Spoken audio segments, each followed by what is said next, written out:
اکثر لوگ یہ شکایت کرتے ہیں کہ میری دعا قبول نہیں ہوتی۔ مجھے ایسے لگتا ہے کہ ہمیں اپنے رب سے مانگنا ہی نہیں آتا، ہمیں وہ انداز نہیں آتا جس سے اس کی رحمت کو جوش آ جائے۔ ہم تو مائل بکرم ہیں، کوئی سائل ہی نہیں، راہ دکھلائیں کسے، کوئی راہ روے منزل ہی نہیں۔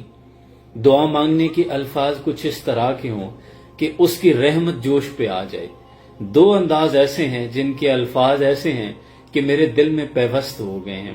ایک حضرت رابعہ بصری رحمۃ اللہ علیہ اور دوسرے حضرت شیخ سعدی رحمۃ اللہ علیہ۔ حضرت رابعہ بصری دعا کس طرح مانگتی ہیں؟ تہجد کے وقت آپ جائے نماز پہ بیٹھی دعا مانگتی ہیں کہ اے اللہ، دن چلا گیا، رات چھا گئی ہے، دنیا کے تمام بادشاہوں کے دروازے بند ہو گئے ہیں، لیکن میرے مالک تیرا در تو اب بھی کھلا ہے، تیری بندی تیرے در پر جھولی پھیلائے ہوئے ہے، تو اسے خالی نہ موڑنا۔ اے اللہ، جس طرح تو نے اس آسمان کو زمین پہ گرنے سے روک رکھا ہے، تو شیطان کو اپنی اس بندی پہ مسلط ہونے سے روک دے۔ اور شیخ سعدی رحمت اللہ علیہ فرماتے ہیں، خدایا بحق کے بنی فاطمہ، اے اللہ تجھے اولاد فاطمہ کا واسطہ، خدایا بحق کے بنی فاطمہ کہ برقول ایمان کنی خاتمہ، کہ میرا خاتمہ ایمان پہ کرنا۔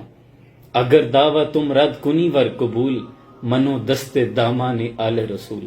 میرے مالک تیری مرضی ہے تو رد کر لے یا قبول کر لے، میرے ذمہ ہے مانگنا، تو بے نیاز ذات ہے، تو قبول کرے یا نہ کرے، لیکن اگر دعویٰ تم رد کنی ور قبول، منو دست دامان آل رسول۔ اللہ میں بھی اولاد فاطمہ کا، اہل بیت اطہار کا دامن تھام کے تجھ سے مانگ رہا ہوں۔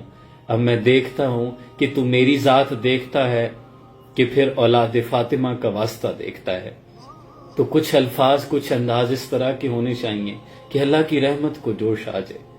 اے یوسف و یعقوب کے مالک، حضرت یوسف علیہ السلام کو کنویں سے نکال کے مصر کے تخت پہ بٹھانے والے اللہ، یونس علیہ السلام کو مچھلی کے پیٹ سے زندہ نکالنے والے مالک، ابراہیم علیہ السلام کو نمرود کی آگ سے زندہ رکھنے والے اللہ، تو ہمارے حال پہ اپنا فضل فرما۔